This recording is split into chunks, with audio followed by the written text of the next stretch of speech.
A história da Noruega cruza diretamente a sua relação com a geografia. Estando localizada no litoral oeste da região escandinava, a península, a qual a Noruega compartilha com a Suécia, sempre foi geograficamente isolado em relação ao resto da Europa, considerando nos tempos medievais ou ancestrais. Apesar de banhada por diversos rios, o que favorecia a comercialização e o transporte de pessoas e mercadorias do norte da Noruega em direção ao sul, ou mantendo contato com os países mais ao leste, ou por exemplo a Dinamarca.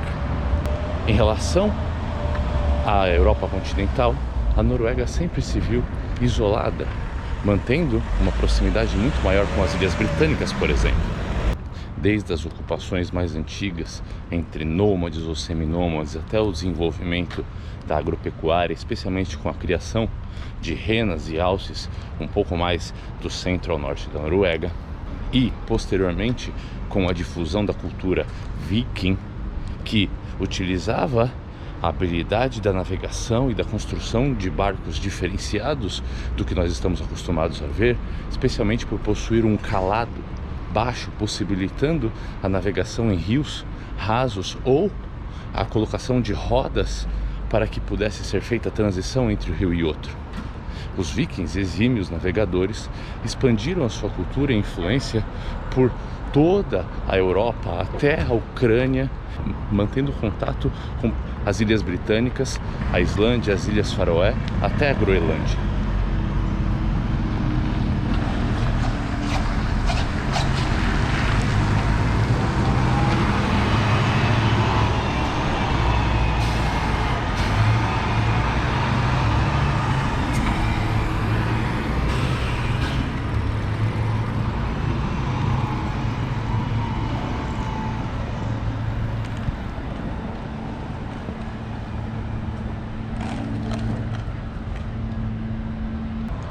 Apesar do seu protagonismo econômico, a falta de uma centralidade política na mão de um governo que pudesse exercer autoridade regional e pudesse solidificar o seu poder na região, fez com que a região da Noruega ficasse vivendo um limbo administrativo, estando sob a área de influência de grandes reinos vizinhos como Suécia e Dinamarca durante os séculos XV, XVI, XVII até meados do século XVIII. Os reis dinamarqueses exerciam autoridade plena e absoluta sobre o território da Noruega. Porém, no século XIX, tudo mudaria quando em 1814 uma nova aliança seria feita. O reino da Dinamarca estava enfraquecido. A falta de uma ligação direta por terra tornava difícil a administração do reino dinamarquês sobre o território norueguês. E, por compartilharem a mesma península e dividirem as mesmas fronteiras, o reino da Suécia se aproveitou desse momento, dessa oportunidade, se apropriando e tomando a Noruega da Dinamarca. Esses conflitos e essas mudanças constantes de administração não enfraqueciam ou não tornavam frágil a vida dentro da Noruega. A população, decidida a manter sua própria cultura, continuava determinada a um dia poder se tornar independente.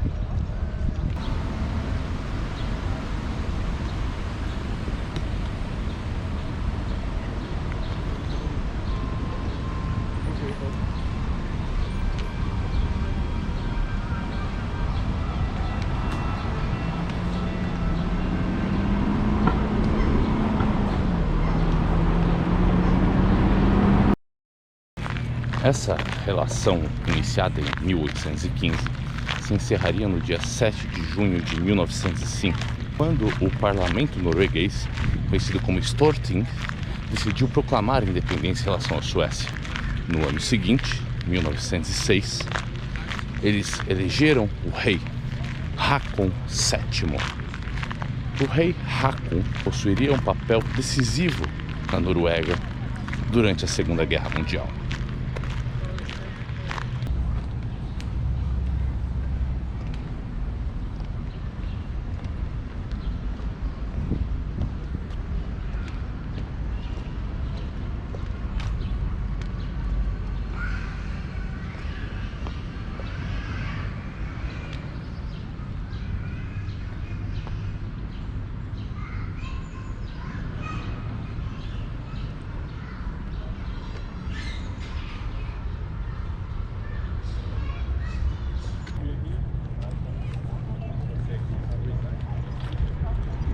Embora Hakon VII fosse o rei da Noruega, ele não tinha poderes absolutos como nós estamos acostumados a olhar para um rei.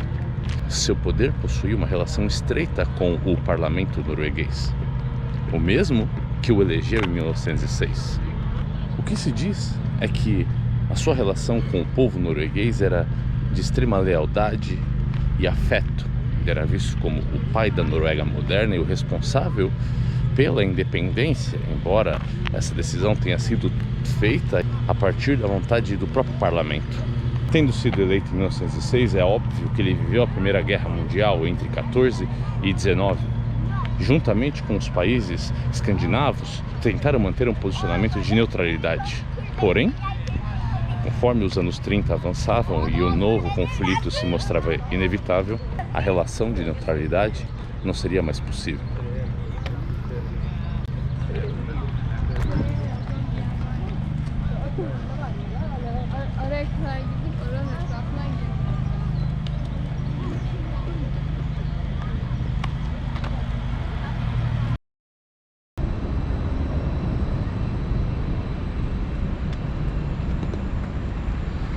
Quando a invasão da Polônia em 1939 tornou claro os objetivos reais de Hitler, não demorou muito para que o governo alemão enviasse representantes à Noruega, buscando alianças, uma parceria, simpatia diante das novas ideias que estavam ascendendo na Europa continental.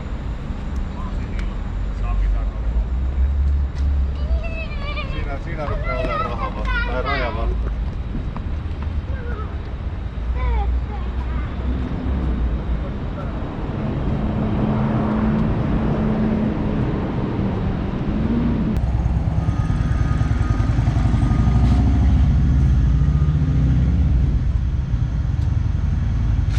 Após as primeiras tentativas de se manter uma conexão entre Berlim e Oslo, o embaixador alemão Kurt Brauer veio pessoalmente falar com o rei Hakon VII. O parlamento nega completamente qualquer forma de aliança ou associação com o partido nazista alemão ou com qualquer regime totalitário europeu. A ideia de Kurt Brauer era colocar no poder um dos nomes mais conhecidos negativamente na Noruega, um homem chamado Vidkun Quisling.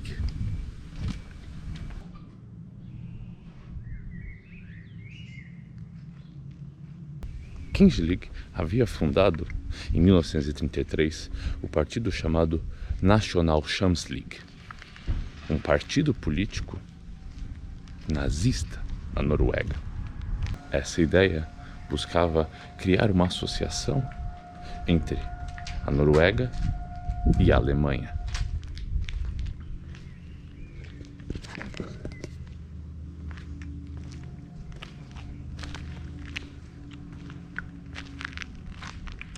O parlamento norueguês não aceitaria qualquer tipo de influência nem decisão externa ao próprio parlamento. Afinal, era a exigência da Alemanha que Quisling assumisse o controle do país como primeiro-ministro, substituindo o rei Hakon VII. Inevitavelmente, a invasão conseguiu, apesar das primeiras tentativas fracassadas, conquistar e invadir Oslo e, consequentemente, assumir o controle administrativo e burocrático do país. Deu-se início, então, ao governo conhecido como Reichskommissariat Norwegen, um governo fantoche administrado por Quisling, mas que na verdade obedecia às ordens vindas diretas de Berlim.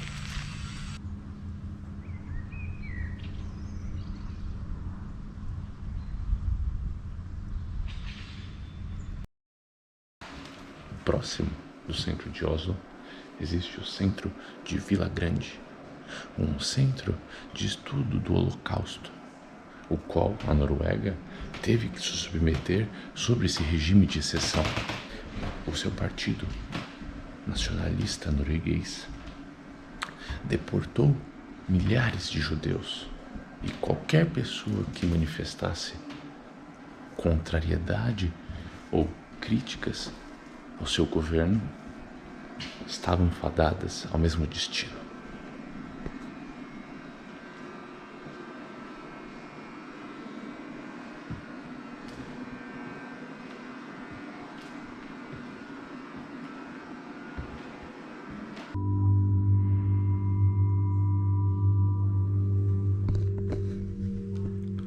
Vila Grande e todo esse complexo foi utilizado por Kingsley e seu governo fantoche, porque era daqui que as ordens eram emitidas, daqui que saíam os nomes das pessoas a serem perseguidas, daqui que saíam as ordens para que as invasões acontecessem em determinadas cidades, condenações à morte.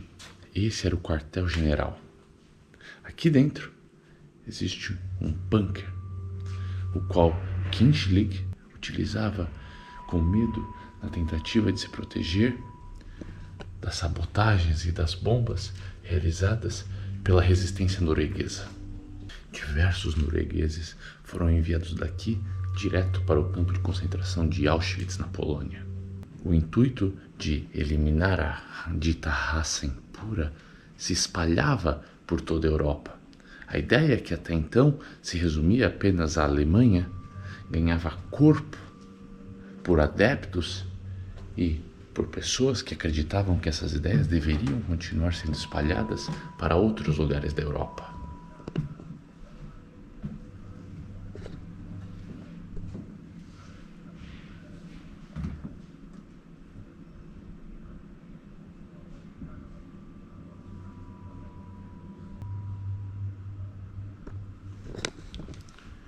Kingsley e o Partido Nacionalista sabiam que a vida útil dessa ideia era extremamente curta. Tinham plena consciência de que sua existência se limitava enquanto o regime de Hitler se mantivesse na Alemanha. Conforme os anos da guerra foram se passando, estava claro que esse modelo não era sustentável. Em questão de tempo, tudo cairia por terra.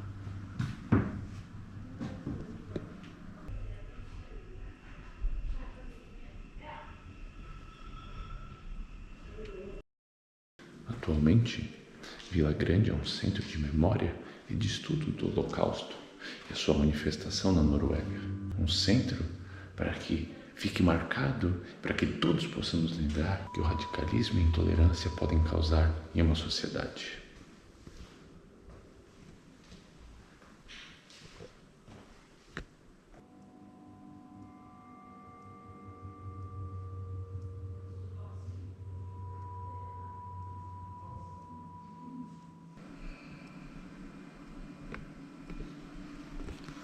A eugenia, ideia que ganhou notoriedade a partir do século XIX, especialmente a partir da Inglaterra, acreditava que seria possível identificarmos os seres humanos mais evoluídos da espécie, através de medidas físicas, como por exemplo a largura do nariz, dos lábios, a distância entre o lábio e o nariz, a distância dos olhos, sempre obviamente baseadas e tendo como régua as elites e os nobres europeus. Através dessas medidas você conseguiria identificar quem estaria mais próximo desse ser humano desenvolvido.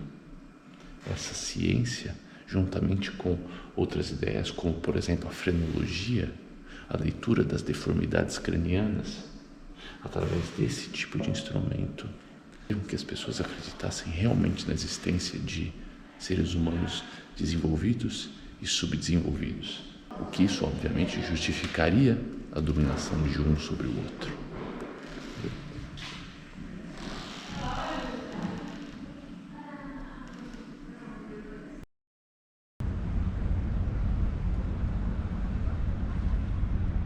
A população civil norueguesa não aceitaria tão simplesmente a tomada do seu país por forças inimigas.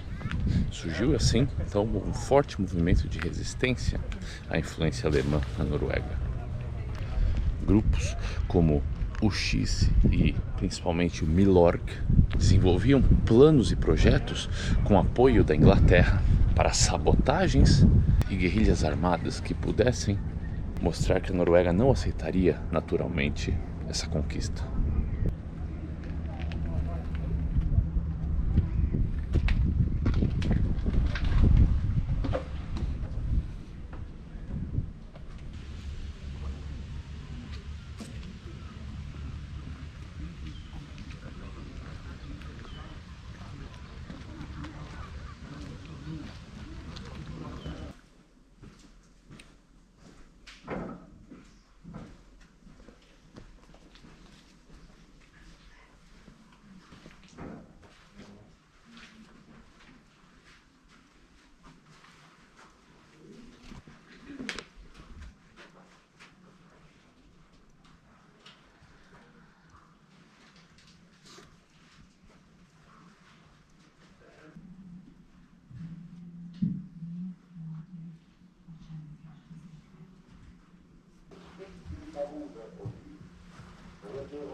Sabotagens e grupos armados começaram a se espalhar por toda a Noruega, buscando criar um movimento de resistência que pudesse demonstrar a insatisfação da população norueguesa em relação à ocupação e à influência alemã no seu país.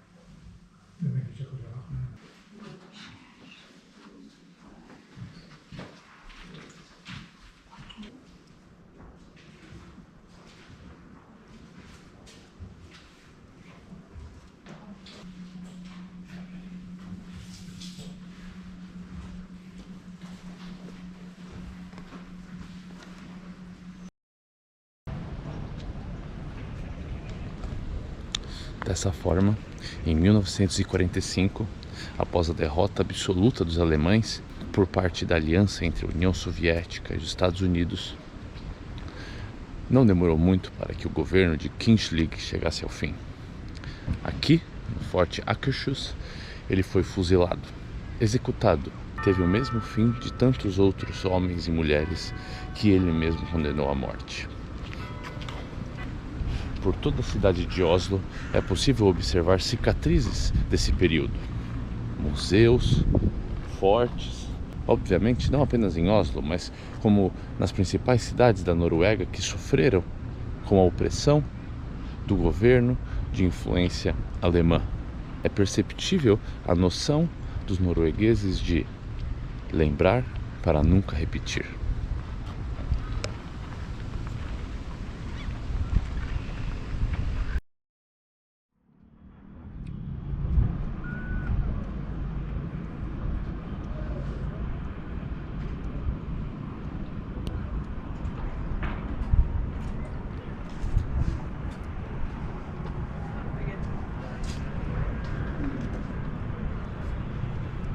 Hát azért ez megérte ide feljönni, nem?